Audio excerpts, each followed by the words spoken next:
We are live now, doctor. Thank you. Thank you, ma'am. Welcome everybody. We YOSI and OTSI collaboration, and this is going to be the second webinar of this wonderful collaboration, bringing to you the Ocular Emergency and Trauma team on 18 June 2025. And this is the YOSI Governing Council led by our President, Dr. Dynamic Divakant Mishra, sir, followed by the Governing Council members. And we, five of us, are the Ocular Emergency and Trauma team, which was formed 2.5 years back. One of the leaders being Dr. Dipanshu Agarwal and Aarti Hida and Kaushik, along with them, myself and Dr. Anujit. We are the Ocular Emergency and Trauma team. And you can see if you are attendee here, if you are seeing this slide on your video, YouTube or Zoom, so you can see that we have released close to 25 plus initiatives starting from central retinal artery occlusion to acute angle closure attack, chemical injury, traumatic ifema, acute anterior uveitis. You just need to take a screenshot of it, and we have the speaker's name below in red. So each one has given their valuable inputs for 5 minutes as a capsule talk in YouTube, and it is available for you to view. And here we are in the third year where we are trying to do more of capsules and keynote lectures with OTSA and stalwarts in traumatic ophthalmology. So over to my co-moderator here to introduce the OTSA office bearers. Anujit, over to you. Thank you so much, sir. It gives me indeed a lot of pleasure to introduce the office bearers. And I would like to start with Padma Shri Dr. A.K. Grover, sir, who is the president. Padma Shri Professor Dr. S. Natarajan, sir, who is the immediate past president. Dr. Mehul Shah, sir, who is the secretary. And Dr. Prashant Bhavankule, sir, who is the treasurer. Sir, next slide. So we have quite an interesting webinar. This is series 2 of the Ocular Trauma Society of India with YOSI webinar. And today we will be joined by 3 speakers who will share spectrum of ocular trauma cases right from the anterior segment right up to the retina. The speakers include Dr. Anurit Kaur, Dr. Gunjan Buddhiraj, and Dr. Karthikeya Singh. Next slide, please, sir. And it gives me a lot of pleasure to introduce the panel. We'll start with Dr. A.K. Grover, sir. He is currently the chairman of Vision Eye Center, New Delhi, a senior consultant in the Department of Ophthalmology at Sri Gangaram Hospital in New Delhi. He has been awarded the prestigious Padma Shri by the President of India, has been the General Secretary of the World Society of Ophthalmic Plastic Reconstructive and Aesthetic Surgery, as well as the President of both the Oculoplastic Society of South Asia and Ocular Trauma Society of India, past president of AIOS, past president of the Asia Pacific Society of Oculoplastic and Reconstructive Surgery, as well as the Oculoplastic Association of India. Such a doyen amongst us as well. He is also the recipient of the Arthur Lim Award APAO, Colonel Rangachari Award, as well as numerous Excellence and Leadership Awards. Our second panelist. We welcome you, sir. Thank you for being here. Thank you. A pleasure to welcome YOSI. Next, we would like to welcome Dr. Professor S. Natarajan, sir. My mentor, I would say, in various aspects of ophthalmology. Padma Shri awardee, globally renowned ophthalmologist with over 6,000 plus retinal surgeries over 36 years. Set a record with 47 complex VR surgeries in 2.5 days on pellet injury victims in Kashmir, and was awarded Jammu and Kashmir State Award. And he has trained 68 VR surgeons globally, delivered 1,500 plus guest lectures worldwide. Among only 2 Indians in the Retinal Hall of Fame, he and his mentor, Dr. S.S. Badrinath sir, he holds key positions or held key roles in ICO Board of Trustee, President Appods and OMAG, past President AOS and OTSI, Board Member RWC and ISOT, and he has 203 journal articles, 3 books, 21 chapters, and 100 plus video presentations, honored globally with Gusi Peace Prize, FICO Honorary Man of the Millennium, and APAO Distinguished Award. Founded the Aditya Jodh Foundation and screened 1 million plus people with the 5,000 plus free surgeries, and he has led the AJDRUMSS diabetic retinopathy study. Welcome you, sir, to join with us today. for this Thank you. wonderful evening. Thank you, sir. Thank you, Prasanna. Thank you. Indrajit? Yes, sir. So also our third panelist for the evening, Dr. Purnendra Bhasin, sir, who is currently the director of Ratan Jyoti Nethralaya Ophthalmic Institute and Research Center in Gwalior. Sir is currently the vice president of OTSI, and he specializes in LASIK, femtoLASIK, keratoconus management, phakic eyes, as well as complex phacosurgeries involving traumatic, pediatric, subluxated, and sclerofixation cases. He has performed numerous live surgeries, delivered numerous guest lectures in national as well as international forum. He is also the managing committee member at AIOS and an executive member of the IIRSI. He has been honored with 30 plus prestigious awards, some of which include the Presidential Gold Medal at COSCON, APO AIOS Appreciation Award, BC Roy Oration Gold Medal, Sadhguru Award, and the Star of MP State Award. He is also the winner of multiple Best Paper and Video Awards at AIOS, OTSI, MPSOS, and IIRSI. He has been recognized by the IMA, the ISCARIS, for his excellence in medical services, and he has numerous peer-reviewed publications in national ophthalmology textbooks, including clinical guidelines. Sir, a very warm welcome to the webinar, and thank you for being with us this evening. Thank you, dear Anujit. Thank you. I'm very happy to be with YOSI. Thank you. Thank you, sir. Thank you, Prasanna. Thank you, sir. With that, with the welcoming of our three panelists, A.K. Grover, sir, Nadarajan, sir, and Purendra Basin, sir, we also have our team with us, who's also been the backbone, starting with the leadership of Dr. Deepanshu, who has continued this initiative for the last 2.5, 3 years. And we have so much of archives, the QR code, which I would like to show once again before we start the webinar for all the attendees here. You can see it started in the year July 15, 2023, a team of 5 people. And we are doing more amount of videos, and it's an archived one that is there for you. Do have a look. And we also have the team with Kaushik and Aarti with us today to help us out with the backbone of the day. Welcome you guys. And with that, I would like to call upon the first speaker of the day. And I would like to say a few words. Yes, sir. Please, sir. We would like you all, having done such wonderful work in emergency and ocular trauma, to be a part of Ocular Trauma Society of India. And we decided that we will make you members at a very much reduced rate as a beginning, as an introduction for all the valuable work that YOSI is done for ophthalmic trauma. We would like, if you want, you can have a young section of Ocular Trauma Society of India as well.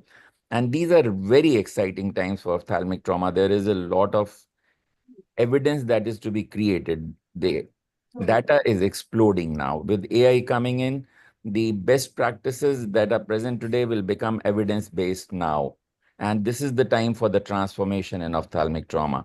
As you know, 5%, all surveys show that 5% of each one of us will get an ocular trauma of some significance in our lifetime. So that is 28 crore people to be tackled, and they're not getting the right management because we don't have the infrastructure. We don't yet have the evidence. So we need to do that. And without the young ophthalmologists joining this, it will not happen in India.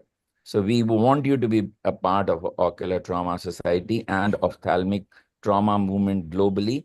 And a lot of things are happening. We are hosting the 2027 World Congress. We are working with NHRC. We are doing PILs. There is a lot to be done for improving ophthalmic trauma all over our country. We want trauma coordinators to be there in each tertiary eye care center so that they can coordinate with other specialties, other disciplines for trauma management, polytrauma, and for all subspecialties to give the best possible result. So that will only be possible if you all join in. We are planning a 6-month fellowship in ocular trauma added to oculoplastics or VR or cornea or cataract refractive fellowships so that we have people trained who can become coordinators. So please join us. We're looking forward to a great fillip to ophthalmic trauma movement in this country from you. Thank you. Thank you. Thank you, sir. Deepanshu, you would want to compliment sir's comment on that. You'd be the right person to do Thank you, sir, for enlightening us with the valuable inputs and also subsidizing the cost of membership for all the YOSI members. We started this 2 years back with the basic idea that if any resident or fellow comes across the emergency, any of these emergencies, they can probably quickly go through those videos in a span of 4 to 5 minutes. These are very short videos, sir, not long lectures, only just the brief description of the case and how can they manage it primarily. Great. So those videos are now available on YouTube. We have made a playlist of these. Now we have released nearly 30 videos. This is just a compilation of 25 videos. So when we are still in the process of making further videos, and in collaboration with OTSI has helped us in probably getting connected with the seniors in ophthalmology who are taking care of ocular trauma and emergency since a long time. So this collaboration will probably help us in nurturing and nourishing this program even further under So, your able guidance, sir. Dr. Mehul will pass on the special offer for membership to you all and join us. Take ocular trauma forward on your own shoulders. You should do it. Thank you. Thank you, sir. Thank you for your kind words. Thank you, Grover, sir. I think with the blessings of you as well as Natarajan, sir, most of our team members are also joined APODs as well, sir. So I think looking forward to more collaborations on the Indian scale as well. Natarajan, sir, and Basin, sir, any few words from you before we start the webinar? Anyhow, so I think I have taken ophthalmic trauma management as my career from my undergraduate days, no, sorry, postgraduate days from 1982. So it's almost 43 years of managing ophthalmic trauma and probably done maximum number of vitreoretinal surgeries. So I recommend that all of you should get trained for managing the trauma very well. And also we are working on advocacy to prevent trauma. We have already filed a PIL from Ocular Trauma Society of India to regulate the sale of crackers. I know the cracker ban is a problem, but we want to make sure that's not come in the hands of children or any public. So we need a regulation. So I'm working on prevention of trauma. So I wish all of us put something on the our clinics to prevent injuries. I mean, still school injuries happen, sports injuries happen, domestic injuries happen. So I think we have to do something to prevent. But in case it happens, I think we should do. Me and Farhan School are recommending that we should do the immediate repair, and within 100 hours, that is 6 days, we should do the tertiary care, the vitreoretinal or whatever needs to be done.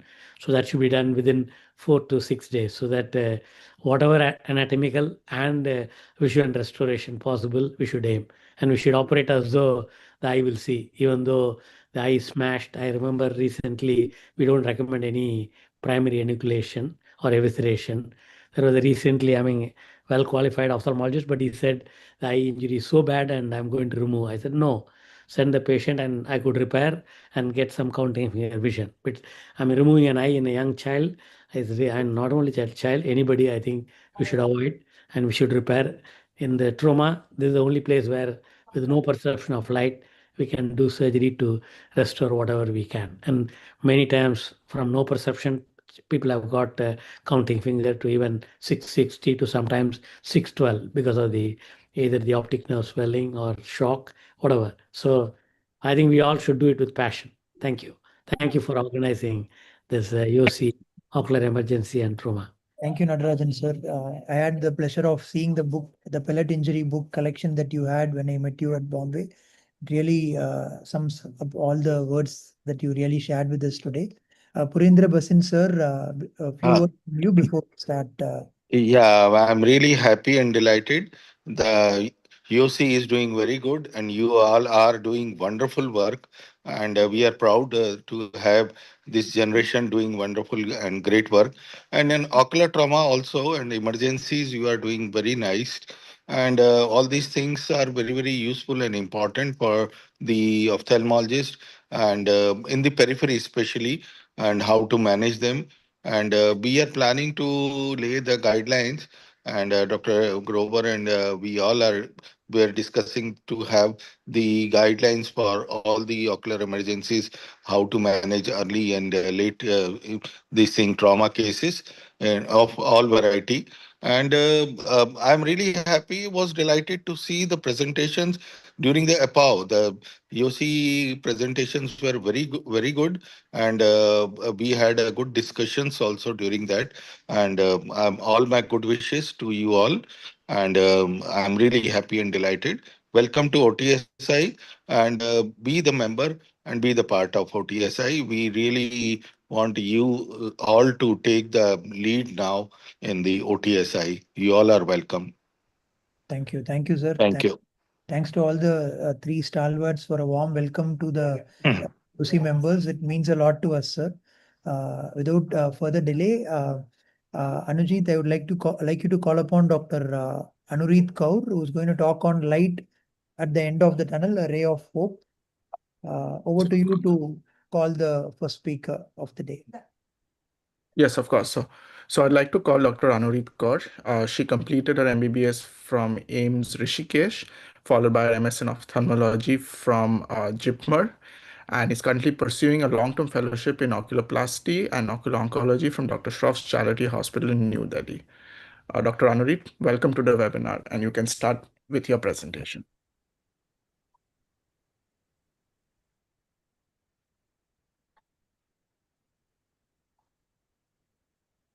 Good evening, one and all. First of all, I would like to thank the organizing committee for allowing me to present.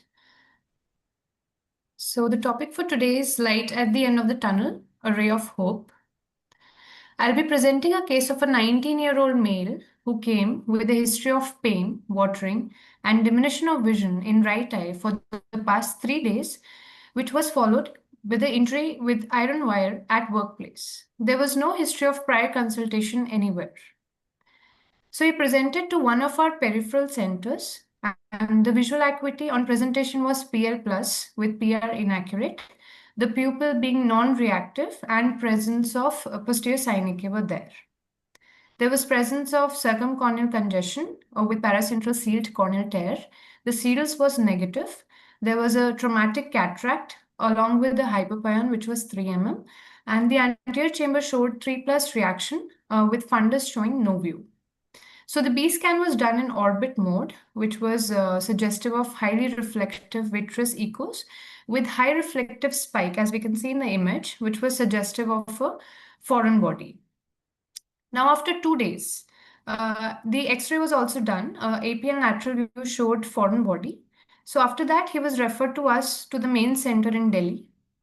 And we went ahead with CT scan orbit because by this time, the visual acuity dropped to NPL. So the CT scan showed a hyperdense foreign body, which was present both intraocularly and intraorbitally. So a diagnosis of right eye zone 3 perforating injury with traumatic endophthalmitis, intraocular and orbital foreign body with retinal detachment, and a self-sealed corneal tear was made. So the case was managed with a foreign body removal with posterior scleral tear repair. After conjunctival peritomy, the inferior rectus was hooked and foreign body was localized. The lensectomy was done, followed by core vitrectomy, and the intraocular part of the foreign body was localized, which was present inferiorly. So the foreign body was gently removed. It was pushed out through the scleral exit wound. So there was a 22 mm long metallic foreign body which was retrieved. So the tear was found to be posterior to the equator, and that tear was later meticulously sutured. After suturing of the exit wound, the endolaser was done to seal the break, followed by silicone oil injection and injection of intraocular antibiotics. So this surgery was done under nil visual prognosis. Post-operative day 1, the visual acuity was still PL plus with inaccurate PR. However, after 4 weeks, the right eye vision improved miraculously to 460, with the PR being inaccurate and near vision of less than 6 by 60. There was presence of retinal detachment under the silicone oil, and the patient was later planned for resurgery. So the twist here was we got a case which was NPL with traumatic endophthalmitis, having a perforating post-equatorial scleral exit wound with a 22 large foreign body, and the turn being here was the NPL vision was restored to 460 after surgery. So in trauma setting, a multidisciplinary approach plays a crucial role in giving optimal outcome, and we should always aim for globe salvage, even in a case where patient presents with the no PL vision with traumatic endoff and posterior scleral tear. Early management is also crucial for good visual outcome. Also, our threshold for doing illustration should be a bit high. So we should never give up hope because your miracle could be right around the corner and we should always stay positive. My acknowledgements, Dr. Namita and Dr. Arjun, and thank you. I think a wonderful presentation, and it looks like a summary of my introduction because no PLI should be attempted and vitreoretinal surgery should be done in time, intravitreal injection, silicone oil, and I think surgery under silicone oil, I think it's great. Wonderful, Anurit Kaur, wonderful. I think it's a team approach, Thank as you rightly said. I think everybody should be trained to make sure whatever maybe, even if there's no light at the end of the tunnel.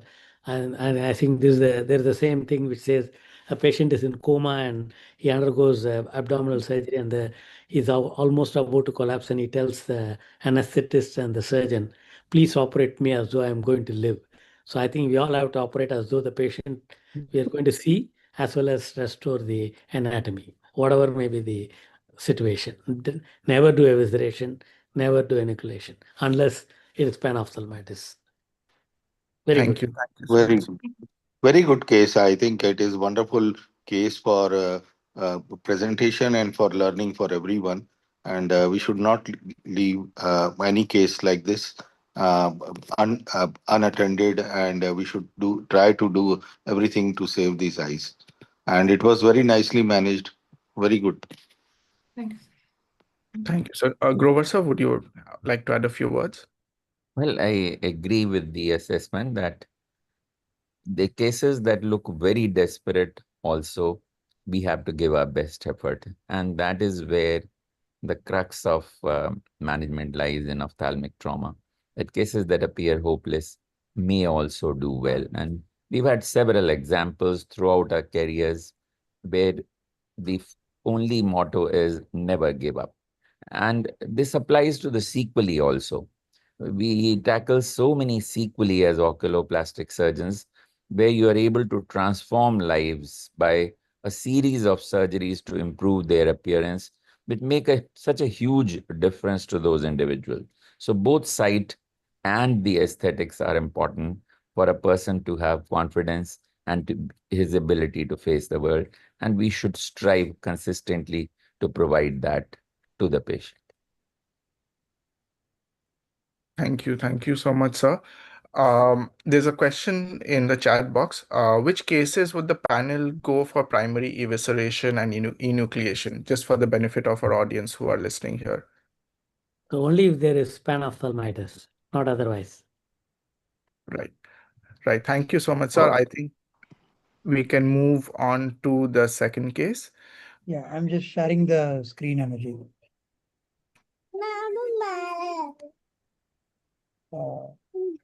Yeah, so next I would like to call upon a dear friend and a colleague, Dr. Gunjan Buthiraja, for her presentation. So she's completed her long-term fellowship from in cornea and refractive and ocular surface at Dr. Shroff's Charity Eye Hospital, Delhi, and training at LVP Hyderabad in India. Currently a fellow in cornea and anterior segment in Italy, worked as a cornea, cataract and refractive senior consultant in New Delhi for many years, has many publications in index journals and won many national award-winning presentations, especially in DOS and national conferences, to name a few. Section editor in DOS, reviewer in EJO. Over to you, Dr. Gunjan, for your presentation on bridging the gap, optimizing management of corneal and corneoscleral tears. Thank you, everyone, and it's a nice initiative by both the societies. So I'll be just sharing my overview of the corneal sclera tear with some cases and surgical videos. So I'm just starting to share my video.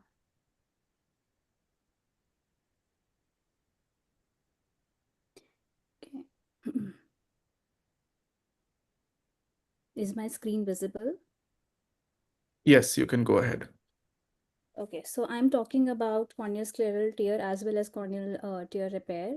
So bridging the gap. Now, why I'm using this title is because we have to actually look at the surgical closure of these cases, because it decreases the risk of endophthalmitis in such cases, decreases the tissue necrosis, and as well as it decreases the patient discomfort. That is very important in such cases, and to also restore the corneal topography and minimize the scarring in the visual axis. Anesthesia, usually general anesthesia, is preferred for the repair of the perforating injuries. Retrobulbar and peripheral anesthesia increases the IOP and exclusion of intraocular content. So that is why general anesthesia is usually preferred. Although in some cases where we know that the patient is not suitable for general anesthesia, facial blocks are also employed in selected cases. So in the steps of the surgery, first we have to make a side port from the other side of the trauma where there is no iris prolapse, and that is how we have to do. And then we have to inject in viscoelastic little bit, not very much, so that the anterior chamber is not fully filled, but still it can help in getting the iris prolapse back into the anterior chamber without having to manipulate a lot. If you try to go on the same side of the iris prolapse, then there's definitely more tissue necrosis and chances of infection is also very high. So this is just a graphic representation. Now we have to look for the limbal sutures first, or any anatomical landmark, so that we are actually able to get the proper procurement of the anterior chamber. When we close this or with all the sutures, then we have to be very, very sure that we wash the viscoelastic from the anterior chamber, so that the next day, the patient doesn't have any increased inflammation, and conjunctival sutures should be also applied. So this is a surgical video showing a case of corneal scleral tear. You can look at how bad the corneal scleral tear is. So first we are actually applying the limbal suture, and then we are going from unaffected area, and you can see the same graphic video that I showed. Similarly, we applied little bit of viscoelastic, and we could see iris moving back. Now we are applying the sutures one by one on the corneal tear. As you see that the sutures we are using is not full thickness, it should be 80 to 90% of thickness. And one more thing is very important: when we are going through acute trauma, the corneal edema is present, so we have to be very, very sure that we are not disturbing the tissues, and they are not wasting the tissue, because sometimes this may lead to wound gaping, and sometimes we may have to use a little bit of tissue adhesives as well.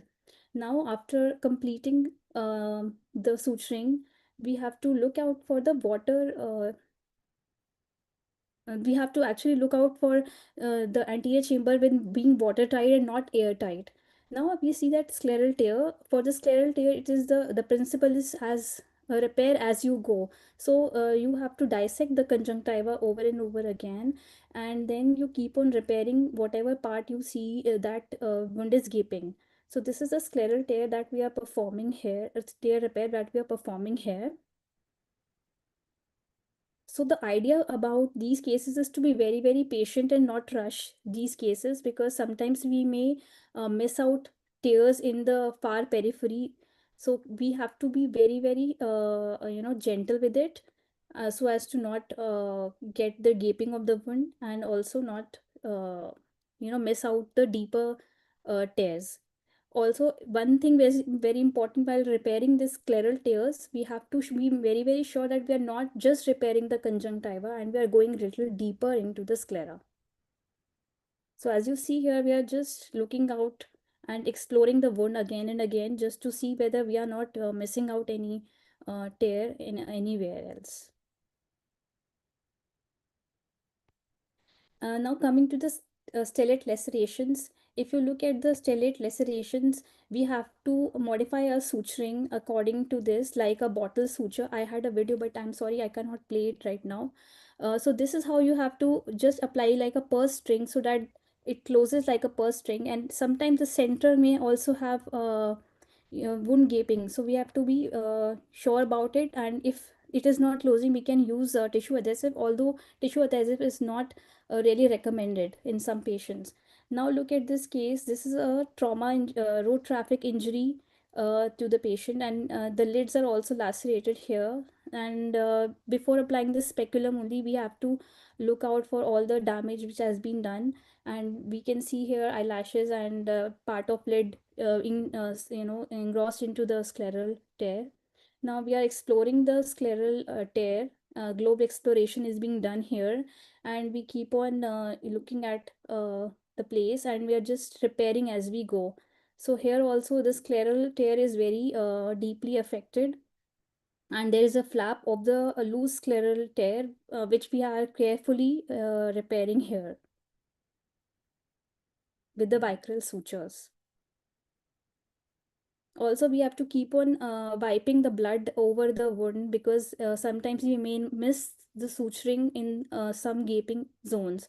So if you look at this flap, which is free flap almost, and if we fiddle with this, we may lose the tissue. So we have to be very gentle and patient with the repair here.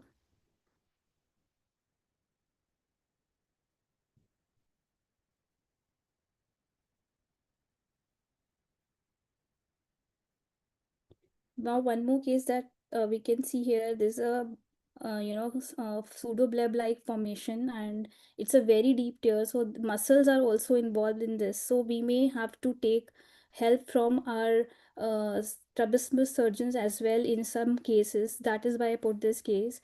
Sometimes VR surgeons are very, very important also to look out for intraocular foreign bodies as well in such cases. So this is also one key point in deeper scleral tears, that muscles are also very, very important to be repaired, so that you can give a good global integrity to the patient. And in cases of iris tissue prolapse, there is a fear of infection and technical difficulty in management and risk of sympathetic ophthalmia. So we have to maintain the post-op regimes as well. So some school of thoughts are that we have to excise the iris tissues which are necrotic, non-viable, severely contaminated. But new studies, they talk that we can reposit with antibiotic irrigation of viable tissues and tissues which are free from bacterial contamination, and other parts of the UV are virtually never excised. So at the end point, I just want to say that with improved surgical techniques, technology, and pharmaceuticals, the surgeon should not be dogmatic about the 24-hour deadline. And the problem of iris reposition still is our thing that we have to take care of. This is my gratitude to my mentor. Thank you so much for listening. I would like the panel to also share their views about all these cases I shared. Thank you so much. Thank you, Gunjan. The session is now open for a panel discussion. Ashok sir, we'll start from you. Thank you, Gunjan. I think you've highlighted some very useful principles. One is that whenever you have a corneal scleral open globe injury, you would dissect the conjunctiva adequately to expose the area very well and suture it with good secure wounds. And as you highlighted, it is always useful. At times the injury is under a muscle. You need to hook the muscles, sometimes detach the muscles as well. For that, you keep going posteriorly, keep sutures long when you tie them, and you can reach much more posteriorly till you have made sure that you reach the end of the scleral perforation. So it's very useful to go like a chain, go posteriorly, gradually pick up more, and always start with your first suture at the limbus to ensure a good alignment at the limbus. And then you highlighted the principles of corneal management, how to minimize astigmatism, how to have smaller bites in the center, more wider bites in the periphery, and uh, again, the principles of iris reposition, resorting to abscission or excision only if the wound if the iris does appear purely unviable. So those principles have been very well highlighted. It's important to carry out an open globe injury repair early. Make sure that you um, do it within 24 hours so that you give the best possible chance to the eye. Think of the infection as well, use of prophylactic antibiotics, intravitreal injection as a nearly always to be done whenever there is a major posterior extension of the open globe injury. So think of all those principles, very well highlighted in your talk. Thank you.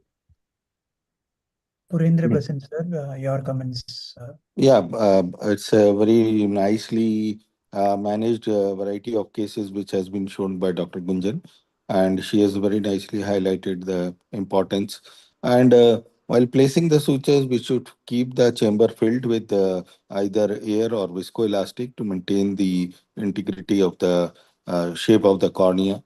And wider sutures in the periphery near the limbus that will maintain the asphericity of the cornea that has been highlighted well. And the first shooters should be at the limbus on both sides and at the angle where the tear is, there is an angulation in the tear. So these are the first and second landmark where which should be first, I mean, sutured. And then near the center of the cornea, we should make a smaller bites. We should take smaller bites to maintain the sphericity.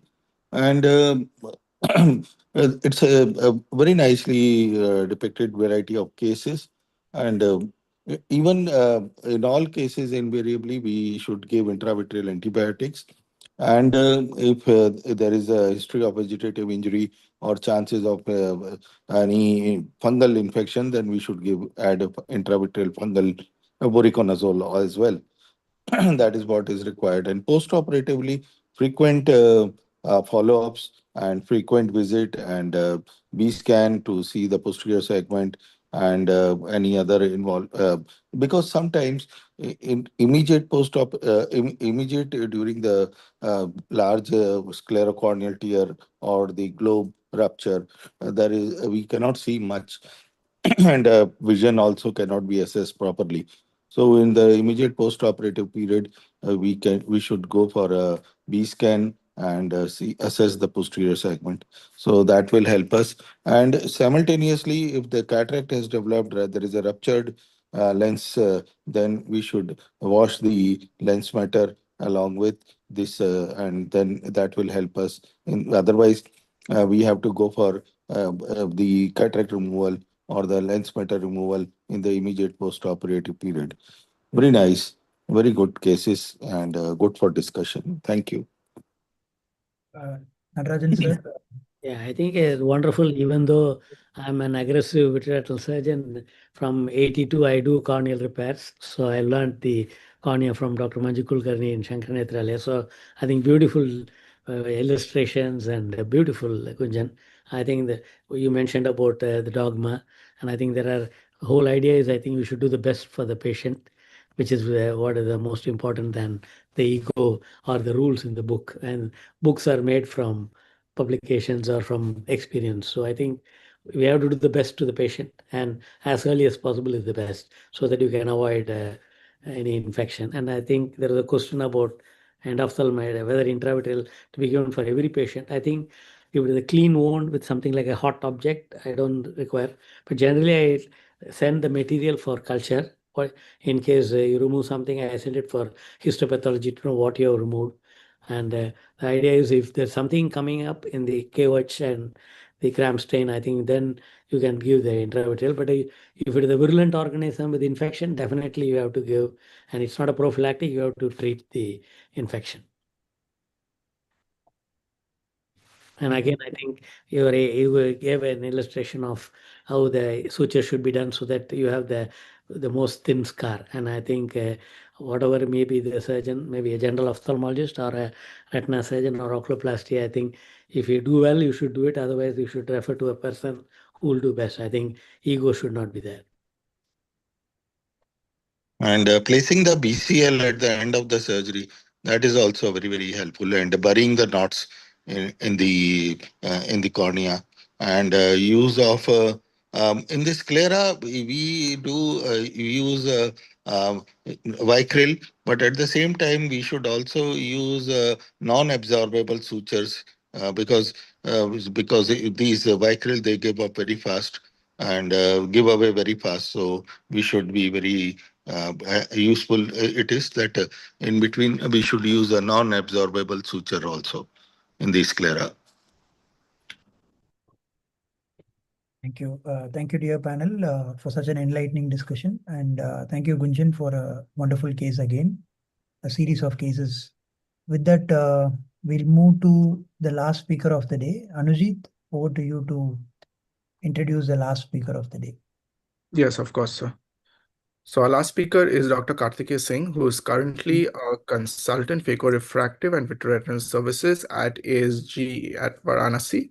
He completed his MS in ophthalmology from MNJ RIO BJMC Ahmedabad, pursued FAPT Advanced Phaco under Carl Zeiss and FPR and vitreoretinal surgery from Joshi, and also has an FICO degree. His expertise lies in medical and surgical management of vitreoretinal diseases, with notable interest in macular surgery and ROP, and has presented numerous papers in national and international conferences, operating over 100 VR surgeries in a month.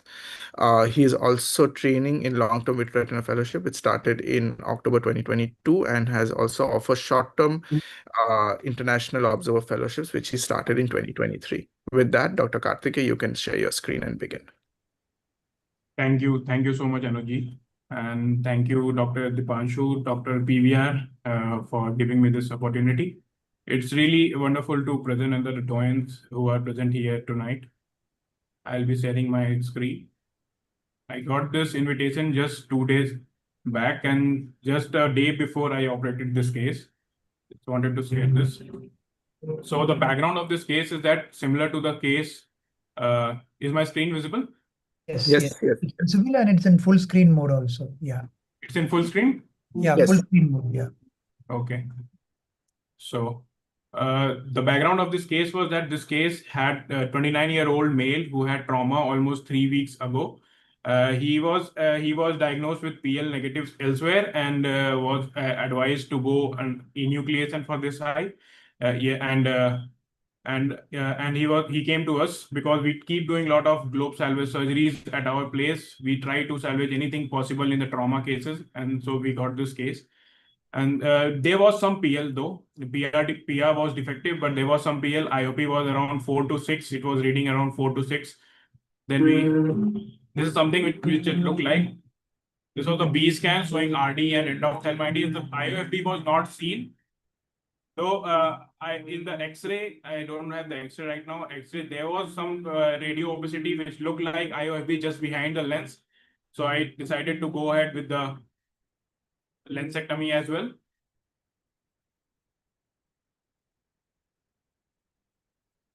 So the lens was pretty soft as it is usually in the younger patient. Then we went behind, you can see those exudates, and after clearing the exudates from the anterior vitreous space, I can see that, okay, this foreign body was right behind the lens, which that is why it was not coming very clearly on the B scan. I'm making the other entries. I made this PPC entry as well, capsulotomy, and now you can see this chronic endophthalmitis. The membranes were very thick and very adherent. The retina, they were looking like some still active necrosis over the retina. I tried to remove all the membranes around the foreign body, trying to free the foreign body right now.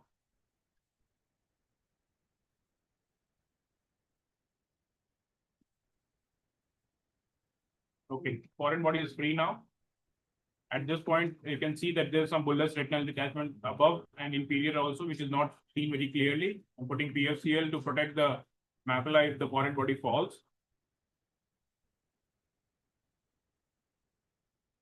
This stage, I took this ILM forceps and trying to grip the foreign body.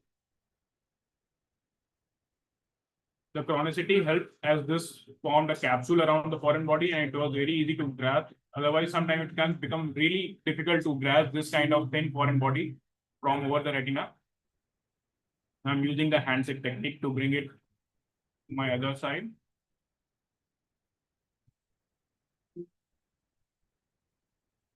Doing the entry with the other hand, holding the foreign body in my left hand. Putting viscoelastic so that the cornea is protected. I'll be taking my forces, but at this time, maybe the orientation was not good, and also these capsules were very fragile over the foreign body, so it was almost falling back. I retrieved it and got it to the other side of the cornea. Now I took the MacPherson and grasped it over the longitudinal axis. This time it was grasped well and it came out.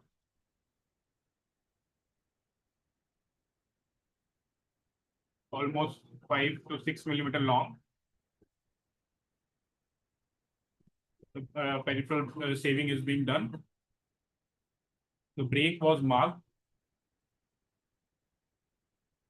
You can see these membranes were highly adherent because of the chronicity of the endophthalmitis. The PVR membranes, I'm trying to grasp this thin membrane with the cutter itself using the cutter on and off mode.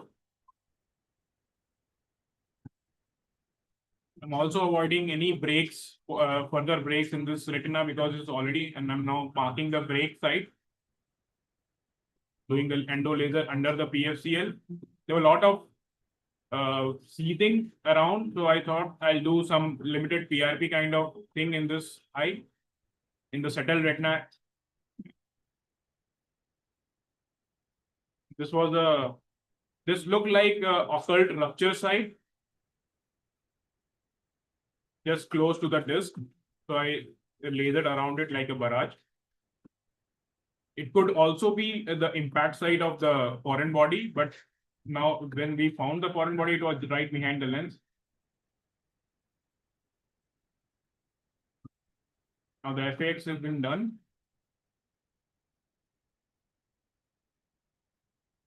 Luckily, the retina settled. The break enlarged as it does in sometime in the chronic RDs and the RDs where there is necrotic retina. Now this part was something which was another occult break kind of scenario in the periphery. It was causing the pull at the macula and along with the pull at the posterior pole. I was trying to feel that whether it is a foreign body, but it was not. It was just a thick fibrosis there.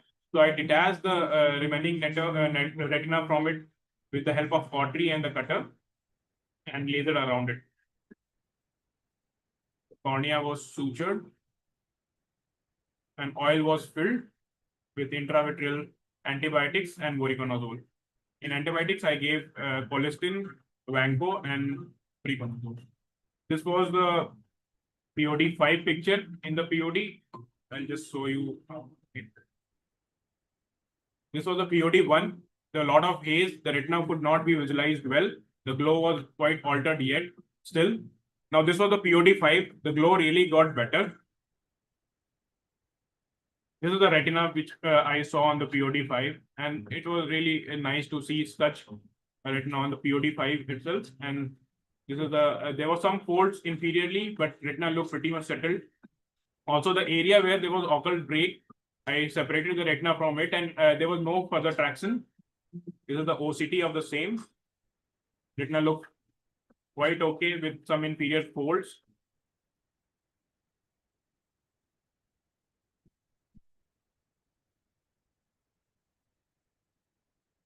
This was the fundus photo. The inferior occult rupture kind of thing was well lasered. The retina around it was pretty much settled.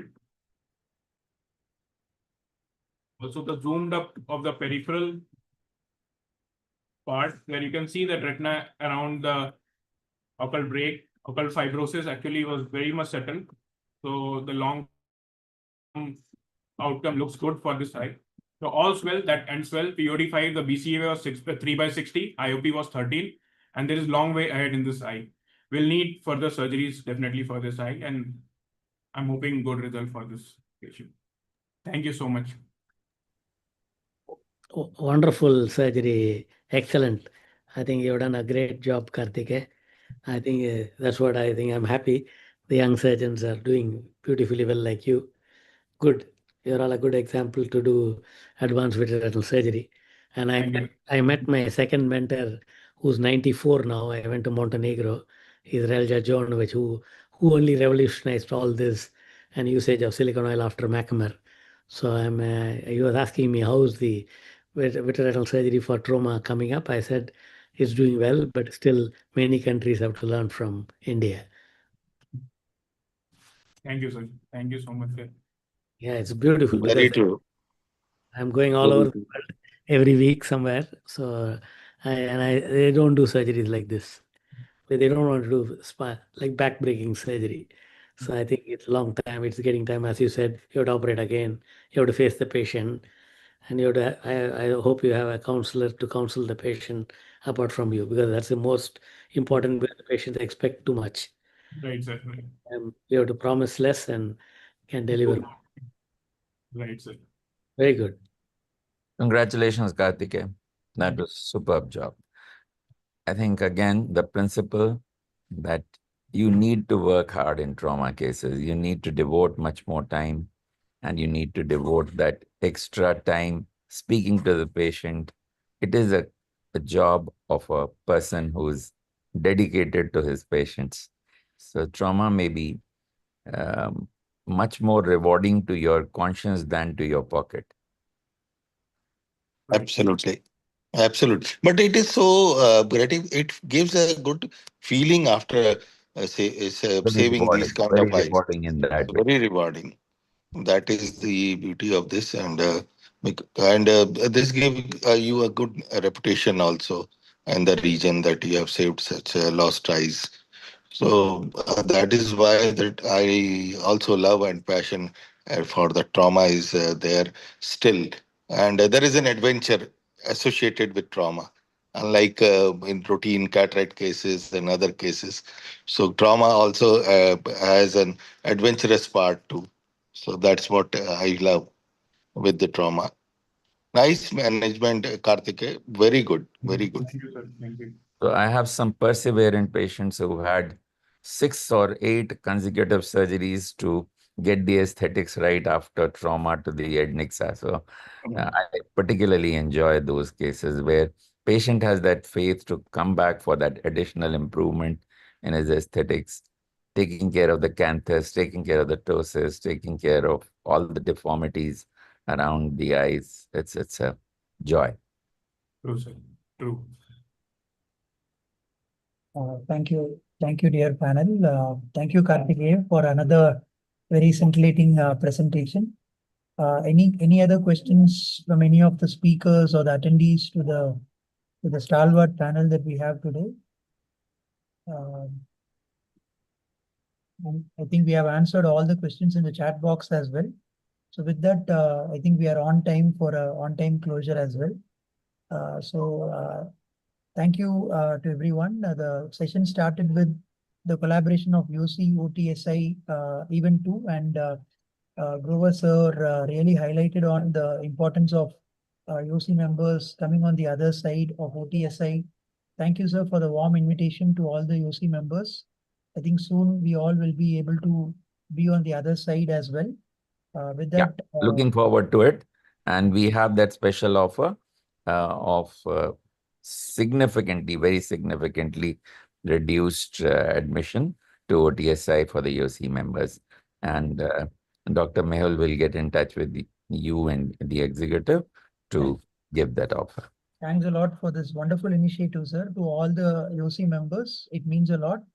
And thank you, Natarajan sir, for motivating all the members here, including me, to join AFOTS during your tenure, and almost all of the teammates of this ocular emergency and trauma team are in AFOTS as well. And soon we'll also be in OTSI too. And thank you for all the inspiration, sir. Thank you for that. Any words from you, sir, before we go to Purendra Basin, sir? No, I think one thing is in the trauma, we have to keep sympathetic ophthalmia in mind. And when I take a consent, I take a video consent. I gave a consent in writing. and also write about sympathetic ophthalmia to any patient, whether it's a simple injury to complex injury, and tell them that there is a possibility that sympathetic ophthalmia happens, we have to do something. But for that sake, no need to enucleate or eviscerate. But I think you treat them with antibiotic and steroid. I think because of the retinal S antigen circulation, you'll have sympathetic ophthalmia. I don't know how many of you have seen. I have seen, and I have also seen with sympathetic ophthalmia following vitrectomy, which is one girl I did 5 vitrectomies and she had a this one. So I think you have to diagnose the sympathetic ophthalmia if it happens at the earliest, and the first sign is loss of accommodation, and that's what is there in the Parsons book, which I keep asking if at all I'm an examiner in DNB or fellowship. But I think it's a great work you are all doing, and I think we have to remember the basics and also make sure one side YOSI also should work on prevention of injury. So that means writing articles in the newspaper, video, and you're making a lot of videos on YouTube. Maybe you can make videos for public to see how not to get injured, like children, crackers, Holi, many things. I mean, sports. I mean, Dr. Gangadhar Sundar visited me in my building, and I had a vice president of a bank who lost his eye following a squash injury, and nobody is wearing protective goggles. And in India, we don't have a good protective goggles. We have to get it from imported, but I think better to recommend to all the people who are going to play sports and that to contact sports to have a protective goggles. And in case any of you are playing, even I don't, I keep forgetting to wear, touch wood, I'm okay, but you have to wear a protective goggles to prevent injury. Thank you, Natarajan sir, and thank you, Purendra Basan sir, Thank for you. remembering the APAO YOSI session. I think each one of us were there on different specialty, lids, retina, glaucoma. I still remember sharing the podium with you, and you remembering that those moments really means a lot for us young ophthalmologists, and it inspires us to do much better. A few words from you for this initiative, sir, before we wind up the I session. think we should continue this. Thank you, Prasanna, and thank you, Dipanshu, and everyone from EOC. I really admire the energy and the work you people are doing in ophthalmology and trauma. Our Dr. Grover and Dr. Natarajan has already said a lot. And what I feel is that trauma should also be taken as an important branch. And someone has asked a question on medical legal aspect. So that is very, very important. And informed consent should be taken, as Dr. Natarajan has said that he takes video consent. So that is also additional thing. But written consent with the someone with two persons, one witness also should be there. That's what I say. And we should write everything which is possible, like endophthalmitis or I mean the anything can happen, and that has to be melting of the cornea and sloughing of the cornea, need of keratoplasty, and anything. If everything should be mentioned that this eye can go into phthisis if it doesn't respond to the treatment, and we are doing it to salvage and the eye, and we are trying our best to do that. So that has to be clearly explained, and if everything is there, people understand it well. So that is what, and without consent, you should not take the case. Otherwise, it is very, very challenging to do such surgeries without. And in young patients, younger children, and younger than 15 years, so the response is different. So chances of phthisis and all these problems are much higher. So that has to be kept in mind. And the rehabilitation, psychological, and at the same time, the aesthetic rehabilitation, that has to be kept in mind. And the need for when the cornea is irregular, and in such cases, scleral contact lens, and I mean, educating the patient to go for scleral contact lens and improve their vision and try that. Recently, one case was there with the shuttlecock injury, and there was a total loss of iris also, and globe was ruptured at three places radially. We repaired. It took 3 hours to repair under general anesthesia. Two surgeons were there along with one was so that we could salvage the eye. He was a very important person, director of the government institution. Then he underwent VR surgery, and now he has 618 vision, and with scleral contact lens, he is now having 612 vision. So that is Anaridia was there, aphakia is there, and he is happy. So many things are available. We have to think laterally in trauma. And various implants can be used to reduce the issues and problems associated with these trauma cases. That should be there. And I would like all of you to attend our Ocular Trauma Society conference, which is going to be held in Guwahati on 21st of December and 2025 in Guwahati. So you should, all these wonderful cases are there. You should come forward. We will have a young ophthalmologist session also.